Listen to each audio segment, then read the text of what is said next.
15 আগস্টের কয়েকদিনের মধ্যেই বাংলার মানুষের কাছে শিল্পনীতি চলে আসবে। এখানে শিল্প করতে হয় তাহলে incentive, land policy, land bank, is of doing business, তারপরে হচ্ছে ওয়ান উইন্ডো, সবই তো ভাবতে হবে। সমস্ত আমাদের নেবারিং স্টেটস, তো তারা সমস্ত প্রতিযোগিতা চলছে তাদের ইনসেন্টিভে।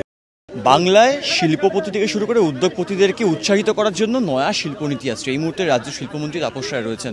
15ই আগস্টের মধ্যেই রাজ্যে নয়া 15ই আগস্টের মধ্যে না, কিভাবে 15ই আগস্টের পরে এই মাসের মধ্যে আপনার পেয়ে যাবেন। 15 আগস্টের কয়েকদিনের মধ্যেই বাংলার মানুষের কাছে শিল্পনীতি চলে আসবে। ইনসেন্টিভ গত সরকারের সময় ছিল না, ইনসেন্টিভ নিয়ে ভাবা হচ্ছে, সেটা যদি সব কিছু নিয়ে তো ভাবতে হবে। যদি সেখানে শিল্প করতে হয় তাহলে incentive, land policy, land bank, is of doing business, তারপরে হচ্ছে ওয়ান উইন্ডো, সবই তো ভাবতে হবে।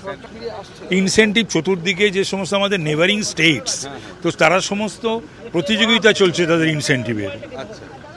স্বাভাবিকভাবে তৃণমূল আমলে ইনসেন্টিভ দেওয়া হয়নি, এই অভিযোগ কিন্তু সামনে এসেছিল। 15ই আগস্টের মধ্যে যে চিন্তাভাবনা ছিল, খুব শীঘ্রই সেই নতুন যারা উদ্যোগপতি রয়েছেন বা যারা এত বছর ধরে বাংলায় বিনিয়োগ করে গেছেন তাদেরকে ইনসেন্টিভ দেওয়া হবে এবং সেক্ষেত্রে কর্মসংস্থানের উপরে কিন্তু মূল ফোকাস থাকবে, এমনটা কিন্তু স্পষ্ট বললেন রাজ্যের শিল্পমন্ত্রী তাপস রায়।